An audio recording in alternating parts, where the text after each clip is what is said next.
Hello everyone, welcome back to my channel. और कैसे हो आप सभी? उम्मीद करती हूँ आप सभी बहुत अच्छे होंगे, सेहतमंद होंगे, खुशहाल होंगे, अपना अच्छी तरह से ध्यान रख रहे होंगे। तो बस ये रूम थोड़ा सा सेटल करने लगी हूँ मैं।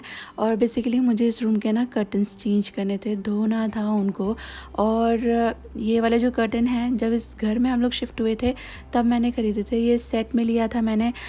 इसमें लॉन्ग कर्टन्स हैं और विंडो कर्टन्स हैं। इसके बाद मैंने एक बार एक और सेट लिया था, वो ब्लू एंड वाइट, जो भी मैंने लगा दिया है लिविंग रूम में। तो फिर मुझे यहाँ के लिए समझ नहीं आ रहा था। और शर्मा जी को इस रूम में समहाउ जो ब्लैकआउट कर्टन है ना, वही अच्छे लगते हैं। दोनों तरफ से फिर बेड के ऊपर लाइट आती है तो उनको पसंद नहीं आता ये। लेकिन जो ब्लैकआउट कर्टन है ना, ये मैंने ख़रीदे तब थे जब शर्मा जी को नाइट शिफ्ट होती थी ना, वो दिन में सोते थे तो उनको रात जैसा फीलिंग आए। बिकॉज़ जो ब्लैकआउट कर्टन रहते हैं ना, वो बहुत ज़्यादा रोशनी अंदर आने नहीं देते। तो मैंने तब ख़रीदे थे। बट अभी तो उनका नाइट शिफ्ट वाला कोई काम है नहीं, वो फैक्ट्री जाते हैं डे टाइम में। तो अभी दिन में तो कोई भी नहीं सोता है यहाँ पे। तो मैंने पूछा शर्मा जी को कि मैं यहाँ लाइट कर्टन डालना चाहती हूँ, बट देन समहाउ उन्हें डार्क ही कर्टन पसंद है। तो मेरे पास कुल मिला के इस रूम के लिए मैचिंग कर्टन्स नहीं थे। तो क्योंकि मुझे ये कर्टन धोने थे, तो जो मेरे हाथ लगे वो मैंने यहाँ पर टांग दिए हैं। थोड़ा सा अतरंगी लग रहा है, बट देन अच्छा लग रहा है, थोड़ा सा कलरफुल हो गया है, लाइट आ रही है। मुझे तो बहुत पसंद है इस तरह का एनवायरनमेंट जो होता है ना, पर्दों में से छनती हुई light. I just love it.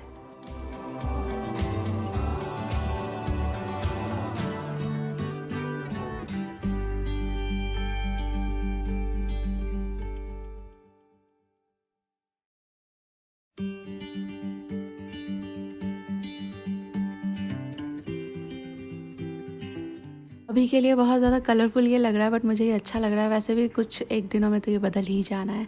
इसके बाद ये जो कर्टन है, मैं तुरंत ही इनको धोने पे लगा दूँगी। और ये ट्रिक मैंने आपके साथ शेयर किया था काफ़ी पहले कि कर्टन्स को आप जब धोते हो तो इस तरह से फ़ोल्ड करके, जिस तरह वो रॉड पे टांगे होते हैं, बिल्कुल इसी तरह किसी रोप में फंसा दीजिए। और फिर अच्छी तरह से रोप ले सकते हो आप, कोई भी डोरी ले सकते हो, कोई भी रिबन, हैंकी, जो भी आपके पास हो, सिर्फ हमें इसे टाई करना है। ऐसा करने से आपके कर्टन ना अच्छे धुलते हैं। और उससे भी बड़ा फ़ायदा ये होता है कि जो रिंग्स रहते हैं ना आपके कर्टन के, ये डैमेज नहीं होते, क्योंकि फ्रिक्शन की वजह से ये टूट सकते हैं। आप इस तरह बांध देंगे तो कोई भी रिंग कभी ख़राब नहीं होगा। एटलीस्ट मेरे किसी भी कर्टन का रिंग अभी तक ख़राब नहीं हुआ है।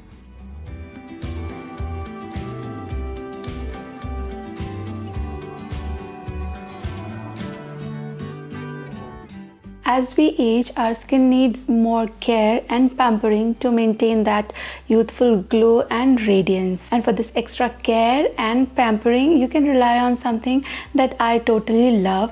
And let me introduce you to every skin's BFF. This is Plum's 10% niacinamide serum with rice water. This niacinamide serum is absolutely fragrance free, and it's been almost 2 weeks since I'm using this, and I'm loving the results. And this all new Plum 10% niacinamide serum has niacinamide that soothe acne, target spots, and control oil production. It also has rice water ferment that minimizes appearance of pores, fine lines, and wrinkles. It also has squalane to keep your skin hydrated and nourished. Along with licorice, these 3 power-packed ingredients target spots, boost skin barrier health, battles blemishes, balance sebum production, and boost radiance. This niacinamide serum has got a really smooth, milky texture, and it gets absorbed well in the skin. It has no artificial color or fragrance to it. And you will be amazed to know, as per a study, 83% users reported reduction in blemishes, 3 out of 4 users reported clearer skin, and 88% of users saw visible improvement in skin tone. Though it could be used by all skin types, but it has great set of benefits for basically oily skin and acne prone skin types. And also, niacinamide serum could be a great choice for sensitive and hypersensitive skin types owing to its milder nature. और आप इसको आपके morning skin care routine और night time skin care routine दोनों ही regime में शामिल कर सकते हैं। हमेशा शुरुआत कीजिए क्लेंजिंग से। अच्छी तरह फेस क्लेंज करने के बाद इसके सिर्फ 2-3 ड्रॉप्स आपको लेना है। आपके पूरे स्किन पे पैट कर लीजिए, डैब कर लीजिए, अच्छी तरह से स्किन के अंदर सीप इन हो जाने दीजिए। और इसके बाद आप इसे लेयर कर सकते हैं मॉइस्चराइज़र से।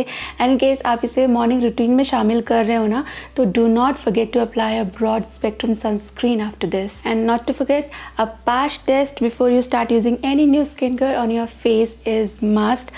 Highly recommended. Niacinamide is a great active to include into your daily skincare routine, and this one is from Plum. Plum is India's first 100% vegan and cruelty-free brand. Also, they are all nasties free. If you want to get a clearer, radiant skin, I have a special discount code for you guys. Click on the buying link kept in the description box below and apply my code NNEELAM10 to get a 10% off on this newly launched niacinamide serum from Plum's website. And not only this product, but you can use my discount code on any product on Plum's website to get a 10% discount. और आपकी ease के लिए मेरा discount code screen पर भी और video के description box में भी मैं मेंशन कर दूंगी. Do check out and yes, आप मेरे साथ शेयर कर सकते हो आपका फेवरेट प्लम प्रोडक्ट कौन सा है.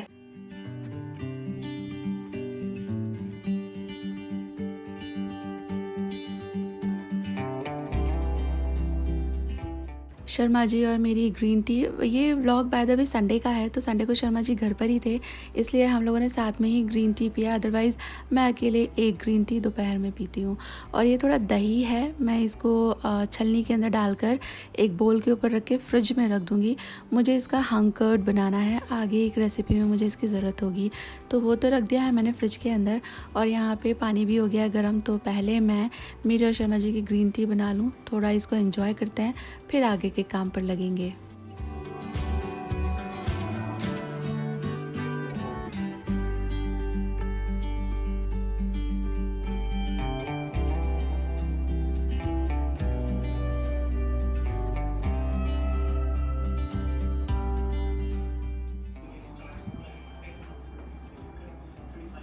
Thank you so much. अच्छा, ये बात तो आप भी मानेंगे ना, जब भी संडे होता है, संडे मैं इसलिए बोल रही हूँ क्योंकि संडे यूजुअली सबके पास छुट्टी का दिन होता है. बाकी आपका जॉब का नेचर क्या है उस हिसाब से आपको फ्री डेज़ मिलते होंगे, बट जो भी छुट्टी का दिन होता है हम सोचते हैं ये करेंगे वो करेंगे, स्पेशली अपने लिए ये करेंगे वो करेंगे, बट वो दिन और भी ज़्यादा जिम्मेदारियाँ निभाने में निकल जाता है. जैसे कि हम लोग आए थे बाज़ार और मुझे ख्याल आया कि मम्मी के पास ये वाला बास्केट नहीं है, तो मैंने सोचा रास्ते में ही है, मैं एक बास्केट फटाफट ख़रीद लेती हूँ.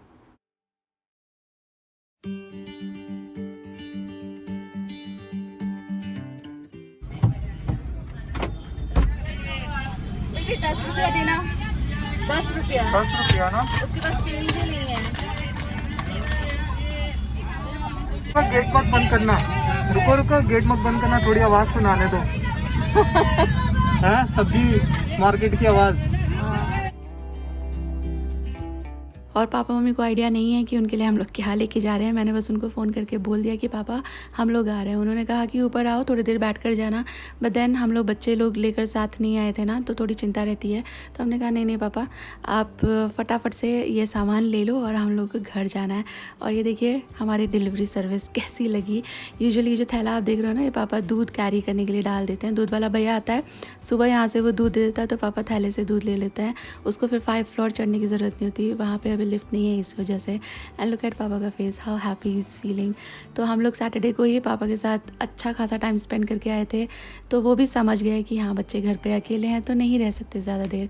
बस हम लोगों ने सामान दिया पापा को, घर पे आ गए, और आकर मैं फटाफट से जो है आलू उबालने के लिए रख रही हूँ. अगर आप आलू की रेसिपीज़ बनाते हो और आपको ये टेंशन होती है कि आलू बहुत ज़्यादा पानी अब्जॉर्ब कर जाते हैं, स्पेशली तो आलू के पराठे के साथ ऐसा होता है, तो वो जो आलू रहते हैं ना जिसमें बहुत पानी होता है, उससे अच्छी स्टफिंग नहीं बनती. तो इस तरह से देखिए मैंने कैसे किया है. कुकर के अंदर एक रिंग डाल दीजिए, उसके ऊपर आलू आप इस तरह डाल दीजिए धोने के बाद, और इन्हें 3 से 4 सीटी लगा लीजिए. एकदम ही ड्राई बढ़िया वाला आपका आलू तैयार हो जाएगा. प्रेशर रिलीज़ हो जाए, आलू निकाल लें, थोड़ा सा ठंडा होते ही छील के इसको मैश कर लीजिए. बिल्कुल ही ड्राई आपके आलू तैयार होंगे. आलू के पराठे वगैरह जैसी जो रेसिपीज़ रहती हैं उसके लिए नया आलू वर्क्स बेस्ट, बट नया आलू पूरे साल अवेलेबल नहीं होता, तो पुराने आलू को आप इस तरह से बॉईल कीजिए. आप इसे देखकर खुद अंदाज़ा लगा सकते हो, बिल्कुल भी पानी आलू ने नहीं पिया, और इससे बहुत अच्छी रेसिपी बनती है. और ये है फ्रूट क्रीम. देखने में फ्रूट कस्टर्ड जैसा लग रहा है, बट ये फ्रूट क्रीम है विदाउट क्रीम, और ये मैंने दही से ही बनाया था और बहुत अमेजिंग लगा। बेटर देन फ्रूट क्रीम ये लग रहा था, क्योंकि फ्रूट क्रीम थोड़ी थोड़ी हैवी लगती है, ये उतना हैवी नहीं लग रहा था। एंड टेस्ट तो पूछिए मत, काफ़ी ज़्यादा अच्छा इसका टेस्ट था।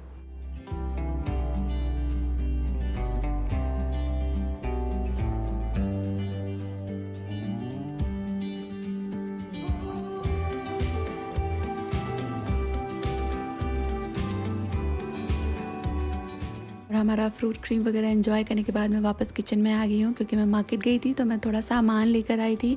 तो ये सभी चीज़ें साफ़ करके धो के तुरंत ही मैं इन्हें अरेंज करके रखूँगी, इससे इनकी लाइफ बनी रहती है और अपने को भी हेडेक कम रहता है। चीज़ें पता है कहाँ रखी हैं, अच्छे से रखी हैं, तो थोड़ा सा काम करने में ईज़ रहती है। तो ये धनिया मैं हमेशा धो के साफ़ करके इस तरह जो टावल रहता है ना, किचन टावल, उसके अंदर रैप करके, ये बास्केट्स मैंने अभी मंगाए हैं अमेज़ॉन से। आपको चाहिए तो इसका लिंक मैं रख दूँगी आपके लिए। बहुत अच्छे हैं, इसमें बहुत टाइम तक चीज़ें अच्छी बनी रहती हैं। तो इसको यहाँ पे ना मसाला कहते हैं, धनिया मिर्ची अदरक को। तो ये मैं लेकर आई थी, ये लगभग हर रेसिपी में अपने को चाहिए होता है। तो मैंने ये सब साफ़ करके अच्छी तरह से अरेंज करके रख दिया है। बैक टू आलू का पराठा। अब आलू का पराठा हर कोई अपने तरीके से बनाता है, मैं सिर्फ आपको थोड़े टिप्स एंड ट्रिक्स दे रही हूँ। अगर आपको डिटेल में टिप्स एंड ट्रिक्स चाहिए तो मैंने एक वीडियो बनाया था बेसिकली, जिसमें मैंने बहुत सारे टिप्स एंड ट्रिक्स शेयर किए थे एक परफेक्ट आलू का पराठा बनाने के लिए। आपकी इसके लिए उस वीडियो का लिंक मैं इस वीडियो के डिस्क्रिप्शन बॉक्स में रख दूँगी। इन केस आपको आलू का पराठा बनाने में दिक्कत आती है ना, तो वो वीडियो आप ज़रूर देखिएगा, टिप्स एंड ट्रिक्स फॉलो कीजिएगा, आप परफेक्ट पराठा बना पाओगे हर बार। आलू का पराठा एक ऐसी डिश है जो सबको बहुत पसंद आती है। मतलब मैंने कोई आदमी नहीं देखा जो ऐसा बोले कि उसको आलू का पराठा पसंद नहीं है। मेरी तो फैमिली में सबको ही बहुत ज़्यादा पसंद है, और आलू के पराठे मुझे बनाने में भी अच्छा लगता है और खाने में भी बहुत ज़्यादा पसंद है। जब मैं गुड़गांव में जॉब करती थी ना, ये एक इंस्टेंस है, मुझे याद आ रहा है तो मैं आपके साथ शेयर कर रही हूँ। तो हम लोग जहाँ पे काम करते थे वहाँ अपना एक पैंट्री था, वहाँ से खाना खा सकते थे। बट देन मैं और मेरे कुछ एक फ्रेंड्स हैं ना, ऑल द वे बाहर, ऑफिस से बाहर रोड पर एक छोटा सा ढाबा था, वहाँ जाते थे, क्योंकि उन भैया के आलू के पराठे अमेजिंग होते थे। और मेरा ना मन हो रहा था थोड़ा आप लोगों से बात करने के लिए। एक्चुअली व्हाट हैपन, कुछ दिन पहले एक वीडियो गया था मेरा, वो राखी वाला, तो उसमें एक कमेंट मुझे आया था कि मतलब मुझे एग्जैक्ट वर्ड्स उनके याद नहीं है, बट वो कमेंट मुझे, it's been 2-3 days now, but वो हॉन्ट कर रहा है कि राखी का त्यौहार से उनको अच्छी फीलिंग्स नहीं आती हैं, शी हैज़ रीजंस। तो मैं समहाउ कोरिलेट कर सकती हूँ कम्प्लीटली। ये जो वक्त होता है, स्पेशली साल के ये लास्ट के 3-4 महीने, ये मुझे भी बहुत ज़्यादा हैप्पीनेस नहीं देते। इतने सारे व्रत होते हैं, त्यौहार होते हैं, फेस्टिवल्स होते हैं, ओकेजन्स होते हैं, मुझे रह रह के एंग्जाइटी होती है। मैं व्लॉग्स में आप मेरे को देखते हो ये करते हुए वो करते हुए, बट समवेयर अंदर अंदर मुझे बहुत अजीब फीलिंग आ रही होती हैं। मुझे पता नहीं कि मैं किस तरह से आप लोगों को ये बात बताऊं जो जैसा मैं फ़ील करती हूँ। आई वॉज डिप्रेस्ड कुछ वक्त पहले, and somehow I feel those bouts. मुझे, जैसा मैं बोल रही हूँ, एग्जाइटी होने लगती है मुझे। ऐसा कुछ भी चीज़ जिसमें बहुत ज़्यादा इस तरह का होता है ना, क्या बोलूँ, I enjoy the puja and the सजाना पार्ट एंड रिचुअल्स एंड जो भी उस दिन का प्रसाद रहता है वो सब बनाना, I love all that. But उसके अलावा देखिए, हम एक ऐसे समाज में रहते हैं जहाँ पे बहुत ज़्यादा हम अकेले नहीं होते ना, इस समाज में बहुत लोग होते हैं हमसे जुड़े हुए, और फिर उन लोगों की वजह से, उन लोगों के साथ साथ बहुत सारे रिचुअल्स, नियम भी जुड़े होते हैं। और जिन लोगों की लाइफ में सब कुछ सेटल्ड होता है उन लोगों को ये सब बहुत अच्छा लगता है, दे प्रॉब्ली वेट। बट जिन लोगों की लाइफ में भी, जैसे मैं यही वाला एग्जाम्पल बता रही थी, राखी वाला, those who don't have brother और who have lost their brother, उनको ये चीज़ें अलग तरह से अफेक्ट करती हैं, not in a good way obviously. तो बस वही मैं कहना चाह रही हूँ। I am feeling so anxiety कुछ एक दिनों से, और मुझे कुछ नहीं अच्छा लग रहा है, शायद आपको फील भी हो रहा होगा। बट देन मुझे पता है जब मैं इस तरह खुलकर आपसे बात करती हूँ, अपने दिल की इस तरह की बातें करती हूँ, तो आप लोग भी मुझसे कमेंट बॉक्स में आपकी जो मन की बातें होते हैं वो रखते हो। मैं पढ़ती हूँ और मुझे समय लगता है कि थोड़ा ज़्यादा ऐसा वैसा हर किसी की ज़िंदगी में पेन है, खालीपन है, अकेलापन है, सैडनेस है, और उससे भी ज़्यादा, if I am not wrong, disappointments हैं. We all have trusted things, people, occasions, but then वहाँ से रिटर्न में डिसअपॉइंटमेंट आता है, तो उसकी वजह से भी ये सैडनेस एंड ऑल बहुत हो जाता है. Probably I am not getting the right words here, लेकिन मैं जो कहना चाह रही हूँ आई होप आप वो समझ ही जाओगे, क्योंकि मैं जानती हूँ how it feels, how it अंदर वो सिंकिंग फीलिंग कैसी होती है. इसलिए मैं अपने एक्सपीरियंस से आपको बता रही हूँ. मैंने कहीं ये पढ़ा भी था कि आप अज्यूम करिए कि आपने सफ़ेद कपड़े पहने हुए हैं और फिर आप बाहर चल रहे हो, बाहर बारिश हो रही है और आप वॉक कर रहे हो, तो बारिश की वजह से जो नीचे जो ज़मीन रहती है ना, वो जो कुछ वक्त पहले तक अच्छा रास्ता भी नज़र आ रही होगी, वो कीचड़ बनने लगती है. तो हमारी ज़िंदगी भी ऐसी ही होती है. वो जो सफ़ेद कपड़े हैं वो एक्चुअली हम हैं, हमारी आत्मा है, but life is like that rain only. और वो जो सर्कमस्टेंसेस होते हैं ना, वो कीचड़ का काम करते हैं. तो हम कितना भी चाहें हम उससे बच नहीं सकते, और फिर जब हम चलते हैं तो वो कीचड़ के छींटे हमारे कपड़ों पर, पैरों पर, हर जगह आते हैं.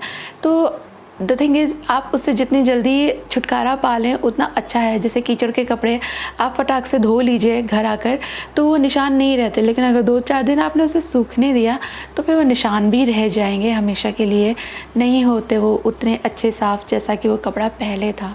तो वही मैं बोल रही हूँ, आपके दिल पे जो भी कुछ है उसे क्लियर आउट कर लीजिए, बोल दीजिए, डू सम काउंसलिंग, किसी से हेल्प लीजिए, कुछ भी, बस सेटल मत होने दीजिए, क्योंकि फिर वो ईयर आफ्टर ईयर इसी तरह से हॉन्ट करता है. आई होप आप मेरी बात शायद समझ पा रहे हैं, बट कहने का मेरा मतलब यही है कि आई डू अंडरस्टैंड कि वो थोड़ा एम्प्टीनेस जो होती है वो कैसी फील होती है, and I second you on that. पता नहीं, मैं मन करता है कभी कभी खुलकर सारी बातें करने का, बट आई नो ये एक पब्लिक प्लेटफॉर्म है, सब लोग उन बातों को उस तरह से नहीं समझेंगे जिस तरह प्रॉब्ली वो समझी जानी चाहिए. और फिर आई अंडरस्टैंड द लिमिटेशंस. मैं जानती हूँ मुझे कैसे इन सब चीज़ों से बाहर निकलना है, किस तरह खुद को बिज़ी रखना है. इट्स जस्ट दैट कि चीज़ें असर करती ही हैं. जैसे माहौल बदलता है, जब मौसम बदलता है तो हम बीमार हो सकते हैं, लेकिन हम जितना ज़्यादा अच्छा अपना ख्याल रखेंगे, जितना ज़्यादा एहतियात बरतेंगे, जितना ज़्यादा परहेज़ करेंगे, उतना ही ज़्यादा हम अपने आप को अच्छा रख पाएंगे ना, तंदुरुस्त रख पाएंगे. तो बस वैसा ही है, कंट्रोल हमें खुद पर ही करना है, अपनी फीलिंग्स पे करना है. जो सही करने की चीज़ है वो करनी है, जो नहीं करना है वो नहीं करना है, तभी फिर थ्रू हो पाएंगे इस चीज़ से. तो मैं बस चाहती हूँ कि आप लोग आपका अच्छी तरह से ध्यान रखो, स्पेशली तो यहाँ से बहुत अच्छा ध्यान रखिए. शरीर की बीमारियों को वर्ल्ड रिकॉग्नाइज़ करता है. आप किसी भी डॉक्टर के पास जाइए, इनफैक्ट आपके नेबर्स, फ्रेंड्स सब आपको सजेस्ट करेंगे कि वहाँ एक अच्छा डॉक्टर है, वहाँ एक अच्छा डॉक्टर है, आप जाइए, अपना ट्रीटमेंट लीजिए. लेकिन यहाँ से जो दुख है ना, उस बीमारी को वर्ल्ड एक्नॉलेज नहीं करता है. बीमारी भी नहीं कहूँगी मैं, उस कंडीशन को सब लोग एक्नॉलेज करें ऐसा कैपेसिटी नहीं है लोगों के पास. तो इसलिए आप पहले खुद ही एक्नॉलेज करें and take really good care of yourself. जल्दी मिलूंगी आपसे एक नई वीडियो के साथ. Till then all of you take really good care of yourself. Take care. Bye bye.